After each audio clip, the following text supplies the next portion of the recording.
আমাদের সমাজে অনেক মানুষকে দেখবেন তারা সুবিধাবাদী মুসলমান।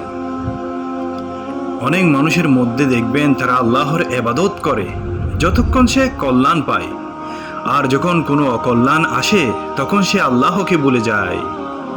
যেমন ধরেন, অনেক মানুষের মধ্যে দেখবেন পরীক্ষায় পাশ হবার জন্য আল্লাহকে ডাকতেই থাকে, অথবা কোনো সন্তান পাওয়ার জন্য আল্লাহকেই ডাকে। যদি সে পরীক্ষায় পাশ হয় তাহলে ঠিক আছে, আর যদি পরীক্ষায় সে ফেল হয় আল্লাহর প্রতি সে নারাজ হয়ে যায়। অন্য মানুষকে দেখবেন তারা সন্তান না হওয়া পর্যন্ত আল্লাহকে ডাকতেই থাকে। যখন আল্লাহ তাআলা তাকে সন্তান দান করেন তখন সে আল্লাহকে ভুলে যায়। এই ব্যাপারে মহান আল্লাহ তাআলা বলেন, মানুষের মধ্যে কেউ কেউ দ্বিধা দ্বন্দ্বে জড়িত হয়ে আল্লাহর ইবাদত করে। যদি সে কল্যাণপ্রাপ্ত হয় তবে ইবাদতের উপর কায়েম থাকে, এবং যদি অকল্যাণ ও পরীক্ষায় পড়ে তবে পূর্বাবস্থায় ফিরে যায়।